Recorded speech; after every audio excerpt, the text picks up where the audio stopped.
যাত্রাপথে বাসে একটু বিশ্রামের জন্য সিটে হেলান দিয়েছিলেন তিনি।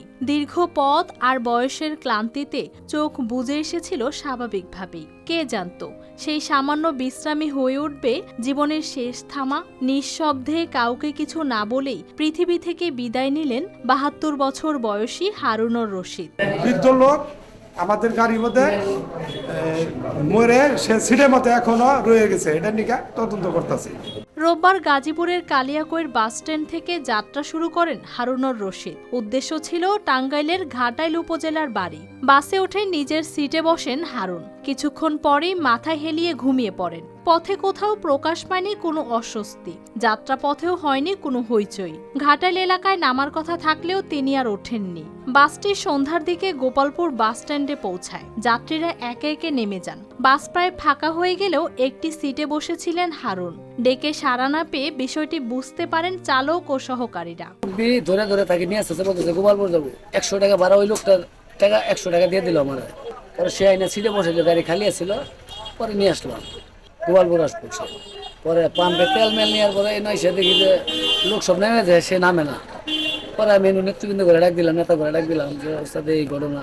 পরে তারা উঠলো, পরে প্রশাসনটা ফোন দিলে প্রশাসন এসে দেখলো। নায়াসিনামাইড ও স্যালিসাইলিক সমৃদ্ধ লিলি ফেস ওয়াশ যা ফেসের ডেড স্কিন সেল দূর করে দেয় দ্বিগুণ ফাস্টার ব্রাইটেনিং। পরে স্থানীয়দের জানানো হয় এবং পুলিশকে দেওয়া হয় খবর। আমি এখানে তেল নিয়ে আসতে গেলা, এখানে মালিক সমিতির সামনে গাড়িটা চাপাইছি। চাপাইয়া মালিকের কাছে আমি ওখানে বসে রয়েছে, ইনকাম দিতেছি।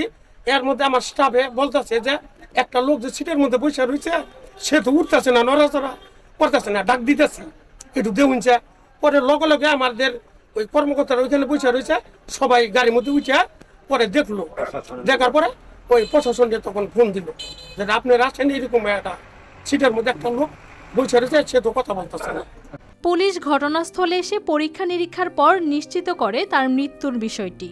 প্রাথমিকভাবে শ্বাসকষ্টজনিত কারণে মৃত্যু হয়ে থাকতে পারে বলে ধারণা করা হচ্ছে। বিষয়টি খতিয়ে দেখা হচ্ছে বলে জানান গোপালপুর থানার ওসি। তো ধারণা করা হচ্ছে লোকটা অসুস্থ ছিল আগের থেকেই।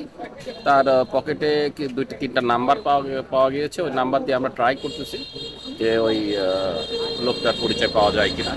পাশাপাশি সে একটা শ্বাসকষ্টের ওষুধ খেত, সেই ওষুধটা পাওয়া গিয়েছে। ধারণা করা হচ্ছে যে শ্বাসকষ্টজনিত রোগের কারণেই সে যাত্রাপথে মৃত্যুবরণ করেছে। আমরা তদন্ত করে দেখছি, নাম ঠিকানা পাওয়া গেলে বিস্তারিত আরও জানা যাবে। হারুনুর রশিদের মরদেহ ময়নাতদন্ত শেষে হস্তান্তর করা হয়েছে পরিবারের কাছে। বাড়ি ফেরার সেই সাধারণ যাত্রা আর পূর্ণ হলো না। বাসের সিটেই থেমে গেল এক বৃদ্ধের জীবনের শেষ গল্প।